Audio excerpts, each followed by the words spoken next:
Earlier last year, a ride at Legoland changed its name, and I think I found the reason why. This theme park project is sadly cancelled, and Wild Asia is completely in the caboodie hole as Chessington demolished their iconic area, which leaves me wondering, what does the future of this area hold?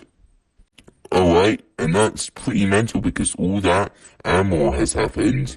I cannot believe I'm going to say this past week in theme parks.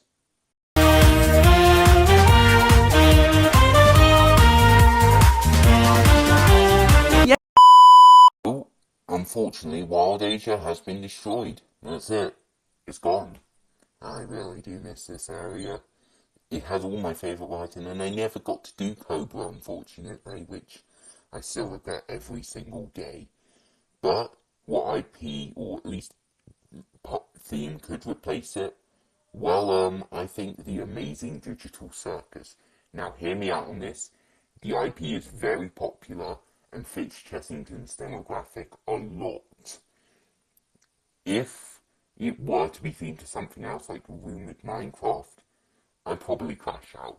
But I think Digital Circus is more likely because of its more popularity, and it's just more popular in general. Like, you see more Digital Circus fans and more Minecraft fans.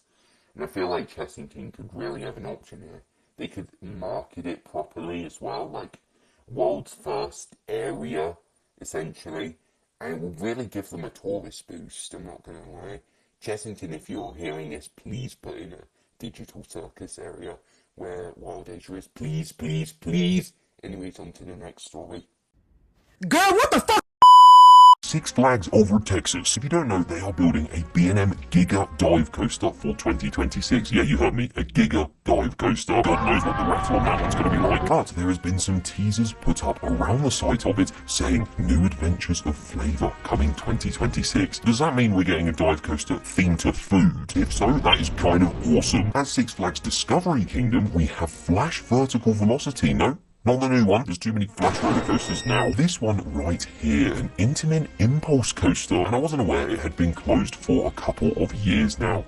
Until recently, because Six Flags Discovery Kingdom have finally reopened a ride. They didn't say anything, as per Six Flags fashion, just seemed to do it, and they opened it back up, which is really, really nice to see. Surprised it didn't get imploded, but I'm very happy. Worlds of Fun also in America are adding cooling zones because of high heat. Yep, this is the lengths we're going to on this new show now. Cedar Point have actually made a response towards the Meta Glasses debate. Those sunglasses that have the little cameras in them. A lot of people think they're a loophole around the whole no body-worn camera rules at some parks. Cedar Point have said Meta Ray-Ban glasses are not allowed to be worn at the park. They apologise for the inconvenience. I assume that goes for the Six Flags and Cedar Fair merger as well, all of those parks, and maybe we'll see more rules like that implemented around the world. Busch Gardens Williamsburg have reopened Dar Coaster for the first time in ages as well. What is going on? All of a sudden last week we had so many different closures of rides and all this stuff. Now we're getting them all reopening again. It is an Intamin family launch coaster that's indoors, and it has this really cool layout where it goes through the layout twice and there's different things you see, all that stuff. It's been closed for a little while because apparently there's been an issue with that model of ride, so Intamin are obviously having to do checks or add a new part or something to all of them, Dar Coaster being one of them. And now we see it back open. Fantastic to see that, along with Pantherian at King's Dominion, previously known as Intimidator 305, one of the most intense roller coasters in the world. It literally drops you straight into a right-hand turn that looks so intense. I think I'm... Since losing its IP, it has now been undergoing a refurbishment into Pantherian, and that was supposed to open this year, but it seemed very unlikely that it will open at all, because all construction and all sort of testing, anything like that, seemed to have just stopped. Suddenly, despite it literally being a repaint and a retheme, everyone was very worried, you know, will it open this year? Are they actually going to get it sorted? Is this a Top Thrill 2 scenario but without the 8 days open? Now we have seen photos of the trains in the station and the trains now going up the lift hill, meaning it's testing again. And I wouldn't be surprised after seeing it testing now if it's about to open in a couple days, because that's what America seems to do at the moment. I remember talking about Alpen Fury going through its final few test stages, and then they announced that it was opening the next day. Maybe we'll see that happen with Intimidator.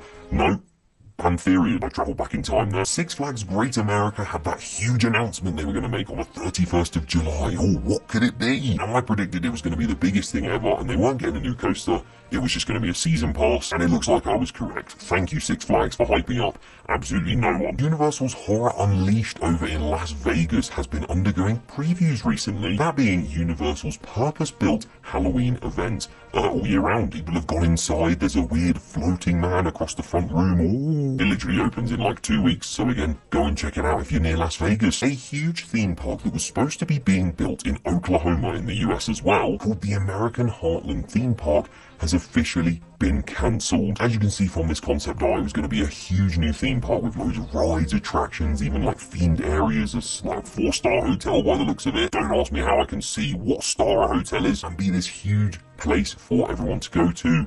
Yeah, it's been officially announced as no more, which is of course very, very sad to see. We love a new park sort of coming into a place that maybe doesn't have many theme parks around it, other than maybe a Six Flags park, so it would have been really nice to see another park there that looked really well themed like this. But yeah, not today.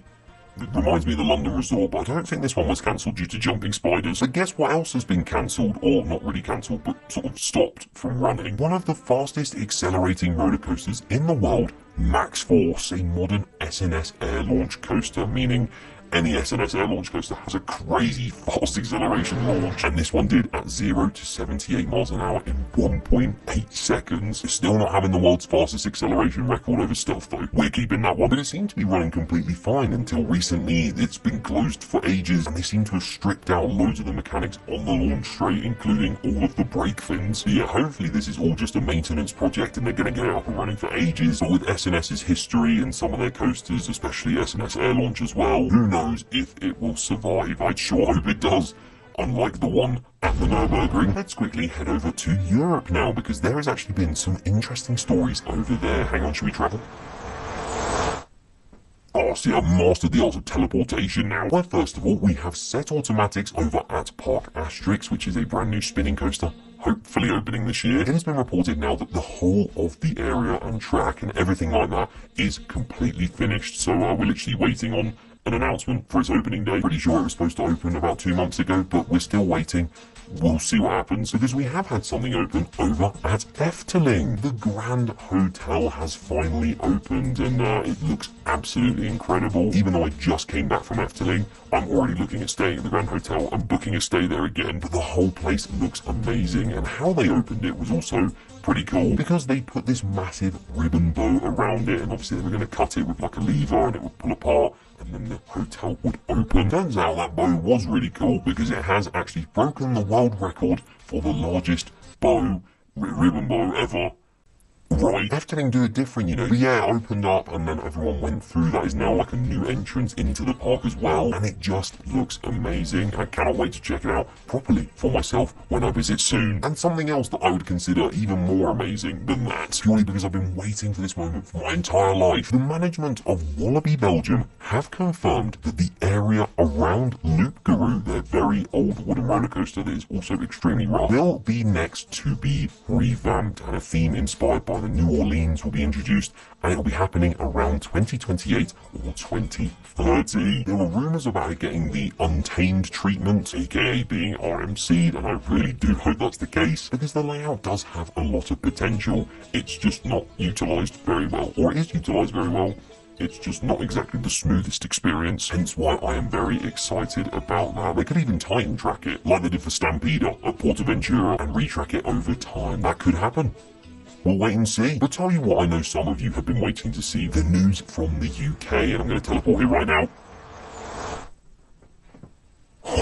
There's quite a bit going on at our UK parks for once, starting with something that did actually happen last week, but I forgot to mention it last week because there was so much news. I'm sorry guys, I'll do better. Evictus at Blackpool Pleasure Beach, the brand new Intamin gyro swing coming next year. Blackpool Pleasure Beach actually revealed a video showcasing an animation of what this gyro swing will look like on the skyline, way higher than Infusion and Big Dipper and everything. That is going to be one mental ride. The last news story today is about a ride at Legoland Autumn's Riding Adventure, or as it was formerly called, Mia's Riding Adventure. And I think I know how it was called that.